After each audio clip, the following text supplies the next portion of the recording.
I think I see optimism in the fact that we are challenged. This is a difficult situation for the transportation industry.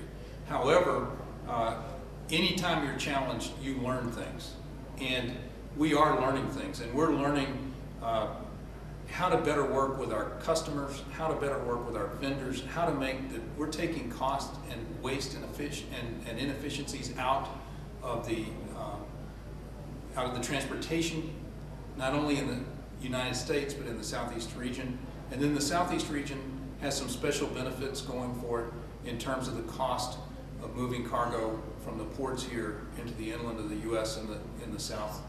And I think that if all the members work together, that they will be able to bring that cost down and attract more cargo into the region. Do you agree that the worst is probably over? I would not go so far as to try to predict anything. I would say that we all need to make sure that we concentrate on learning the lessons from the crisis that we're in right now. And as the crisis is over, and it will be over at some point in time, that we remember those lessons learned. We continue to work together, and in the Southeast region, they take advantage of some of the opportunities that they have by working together, customer-vendor relationships up all the way through the transportation chain. Well, I've been optimistic because, one, we've secured 2 new services in the last 6 months. So that has certainly brought additional incremental volume that we didn't handle last year. But when we look at the Trans-Pacific trades, we saw that we did not fall as far as the industry did. And that is, we believe, is a result of working with the CKYH Alliance and having them reroute cargo that historically went over Norfolk, Carlson, Savannah, but ended up in North Carolina, and have them rerouted over Wilmington. So that's kind of shored up our volume a little bit. But as I talk to some of the ocean carriers, I'm hearing from them a little bit of optimism. They're seeing a little bit of strength in their bookings. If you look at the all-water services, again for CKYH, they've been relatively full coming into the East Coast. Now, will that sustain itself through the end of the year as we get into the holidays? We're waiting to see if that happens or not. But we're optimistic. Let's put it this way. I see grounds both for optimism and for being a little bit more, I'm not going to say pessimistic, but let's say guarded. On the optimistic side, it's clear that over the past 3 to 4 months, aggressively, week to week, every week, almost every week, you're seeing that volumes are starting to firm up.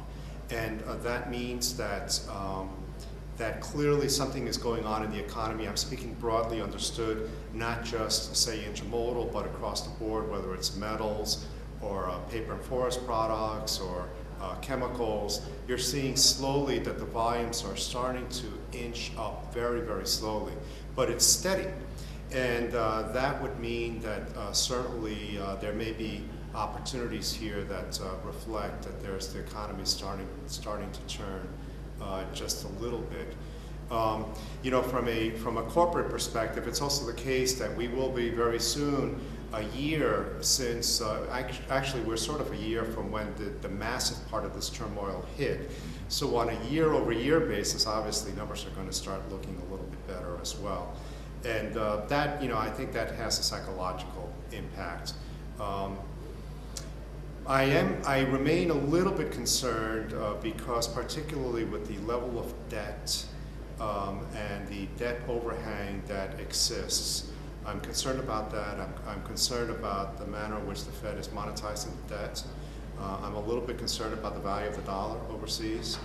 I am concerned that we are not focusing on what would make our country more competitive in the long term, and that's tax policy, particularly on the corporate side, as well as you know, productivity issues. I think we should be focusing more on those things. But you know, all of that being said, let's say that the dollar does become less valuable, more competitive, you could say. That obviously will provide opportunities as well. It'll provide opportunities for export opportunities, which of course, as as a transportation carrier. The railroads will participate in that. And it could also provide additional opportunities for investors to look in the United States for new facilities. And again, that's a good thing. We are on the verge of optimism. We've seen the major users in the marketplace have come out of hibernation and are talking again. But what the discussions are leading to is cost savings and solutions. I think business as we used to know it may be over. We still have to get the residential real estate to start its claw back in order for the consumers to get back to the stores. I think when that happens, we'll start to see movement again. But we remain optimistic, and I saw a great line the other day that I think applies to our business, in that the era of financial engineering is over. It's time for real engineering.